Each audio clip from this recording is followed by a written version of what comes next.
भैया ये कॉकरोच जनता पार्टी के जो गुंडे हैं, आज उनको ग्रामीणों ने अच्छा सबक सिखा दिया।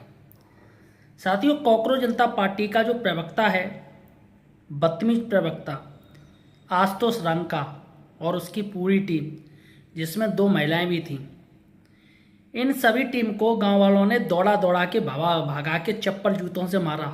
यहाँ साथियों, और पूरी खबर साथियों मैं आपको इस वीडियो में दिखाऊंगा किस तरीके से ये जो गुंडे हैं, ये कॉकरोच जनता पार्टी के, ग्रामीणों ने ही इन्हें दो डाला। दरअसल इनको सिर्फ बीजेपी ही शासित राज्य नजर आते हैं, और जबकि ये कहीं और स्कूलों में नहीं जाएंगे जहाँ पर कांग्रेस या गठबंधन सरकार है। साथियों, हुआ ऐसा कि सुबह इनकी टीम पहुंची, गांव वालों से 4-5 लोग थे, ये लोग पहुंचे और 5-6 गांव वालों से कहने लगे कि भैया कॉकरोच जनता पार्टी आएगी। तो गांव वालों ने कह दिया भैया नहीं, हमारे यहाँ मत लाइएगा, हमें राजनीति से कोई मतलब नहीं।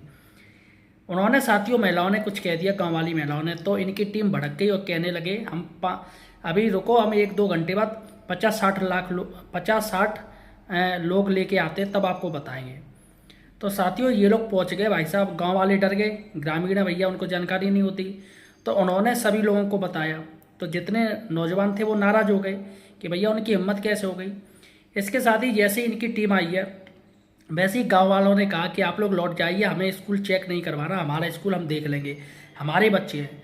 जिस पर ये कॉकरोच जनता पार्टी वाले भड़क गए और कहने लगे तुम सब बीजेपी वाले लोग हो, इसलिए हमारा विरोध कर रहे हो। तुम होते कौन हो विरोध करने वाले, हम तो स्कूल में जाएंगे और सरकार की पोल खोलेंगे। तो गांव वालों ने इन्हें बहुत समझाया, जब ये माने नहीं है तब साथियों जाके गांव वाले उग्र हुए और इनको मार मार के भगाया है। ये असली वजह सामने निकल के आई। और चूंकि गाँव वालों का कहना है कि जंतर मंतर मैदान में जिस तरीके से ये देश विरोधी बातें कर रहे थे, तो हमें ये टुकड़े टुकड़े गैंग लगे, क्योंकि इनका मकसद है सिर्फ सरकार को नीचा दिखाना। और जबकि ये चाहे तो खुद से ही पैसे इकट्ठे करके जहाँ जहाँ स्कूलों में दिक्कत है ये सही करवा सकते हैं। जंतर मंतर मैदान में प्रोटेस्ट किया, 1 महीना तक चला, उसमें फंडिंग कहाँ से आई, पैसा कहाँ से आया। इतना पैसा अगर ये स्कूलों में लगा दें तो ये प्रॉब्लम दूर हो जाए, लेकिन इनको तो राजनीति करना है।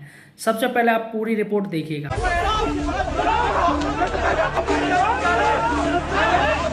कॉकरोच जनता पार्टी यानी सीजेपी ने कहा है कि राजस्थान के बगरू विधानसभा क्षेत्र में एक स्कूल का निरीक्षण करने पहुंचे उनके प्रवक्ता आशुतोष रांका और कार्यकर्ताओं के साथ मारपीट की गई है।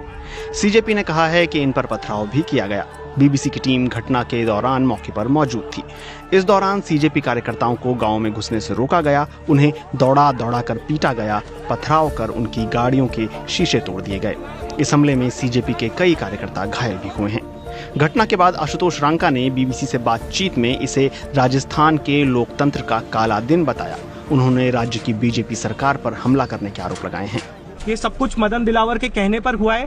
1.5 साल से स्कूल भैंसों के तबेले में चल रहा है। मेरे 1 साल पहले का वीडियो है इस स्कूल का। सब कुछ पता होने के बावजूद राजस्थान पुलिस का एक पुलिसकर्मी उस समय वहां मौजूद नहीं था। पत्थर मारे गए हैं, गाड़ियों के शीशे फोड़े गए हैं, मेरी शर्ट फाड़ी गई है, महिलाओं के साथ अभद्रता हुई है, उन्हें पुरुषों ने पीटा है, भाजपा के गुंडों ने पीटा है, फोन तोड़े गए हैं। रेखा शर्मा जी के, हमारे एक वॉलंटियर का हाथ टूट गया है, उसके फ्रैक्चर हो गया, उसको अभी हॉस्पिटल लेके जा रहे हैं। पुलिस पूरी तरह गायब थी। आज राजस्थान के लोकतंत्र में काला दिन है। मदन दिलावर के कहने पर यह सब हुआ है। 48 घंटे का समय दे रहे हैं, या तो इन गुंडों को आप अरेस्ट कीजिए और ऑर्डर विड्रॉ कीजिए, वरना अब यह आंदोलन स्कूलों से बढ़कर मदन दिलावर के इस्तीफे पर जाएगा। Thank you. इस मामले में राजस्थान के शिक्षा मंत्री मदन दिलावर ने ये कहा है, भारतीय जनता पार्टी हमेशा राजस्थान के बच्चों को अच्छा पढ़ना देखना चाहती है, शिक्षित देखना चाहती है, संस्कार युक्त और गुणवत्तापूर्ण शिक्षा देखना चाहती है। और एक आप राजस्थान सरकार बखूबी कर रही है।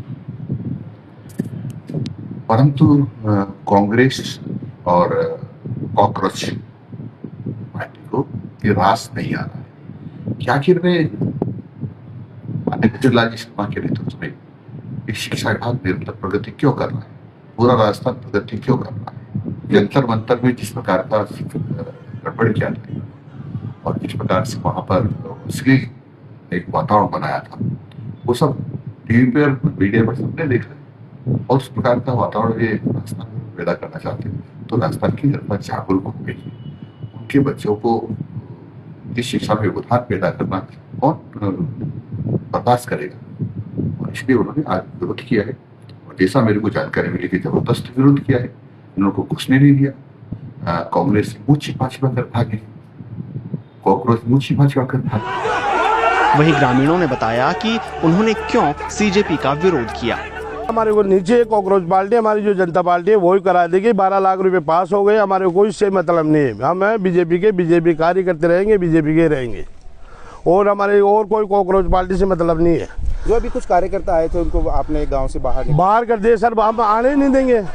क्या मतलब है हमारे को? अगर बीजेपी भी हमारा काम करे तो ठीक है, पर हम पार्टी को नहीं छोड़ेंगे, पार्टी के साथ रहेंगे हम। लोग यहाँ आए, लोग क्यों विरोध कर रहे हैं? ये लोग आज अपनी पार्टी का करने आए प्रचार। मैं आपको दिखा रहा हूँ, ये रोड है, देखो ये गांव की रोड है, ये मुख्य सड़क है गांव की। आज पहले ये नहीं आए, वो स्कूल आपने देखी, उसके लिए कोई नहीं आया। आज अपनी पार्टी का प्रचार करने आगे, इनको शर्म नहीं है। ये बच्चों को लेके आज अपना खुद का एजेंडा साफ कर रहे हैं। हमें RSS वाले बोल रहे हम राम के हैं, हम राम के ही रहेंगे, हमारे यहाँ ना कोई दूसरा आया था ना आएगा, ना किसी को आने देंगे। कि हम पार्टी वाले हिंदुवादी, राष्ट्रीय हिंदुवादी है हमारा, समझ रहे हो आप बात को। 12 लाख रुपए स्कूल में पास हो गए। मैं पूर्व पार्षद हूँ लालचंद शर्मा, और यहाँ पे ये कॉकरोच पार्टी इस स्कूल के बारे में आके और राजनीतिक चमकाते हैं, ये देश को बंटवारा करना चाहते हैं। बीबीसी के लिए मोहर सिंह मीणा ने उसी स्कूल का दौरा किया जहां सीजेपी की टीम को जाने से रोका गया था।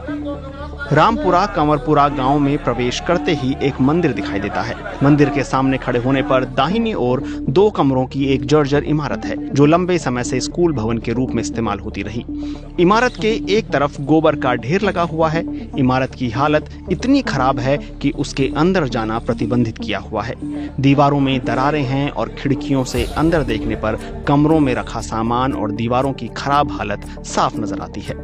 इसी पुराने भवन के ठीक सामने एक कच्चे पक्के कमरे में फिलहाल बच्चों को पढ़ाया जा रहा है। कमरे के एक हिस्से में भैंसों का चारा रखा हुआ है और दूसरे हिस्से में बच्चे बैठे दिखाई देते हैं। आसपास गंदगी भी नजर आती है।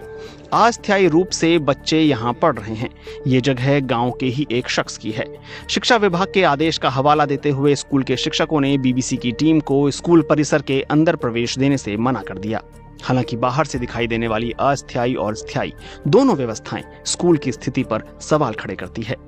गांव के एक बुजुर्ग ने नाम ना बताने की शर्त पर कहा, स्कूल की हालत तो बहुत खराब है, सरकार सुनती नहीं है और लोगों को इससे मतलब नहीं है, क्योंकि बेहद गरीब परिवारों के कुछ बच्चे ही इसमें पढ़ते हैं।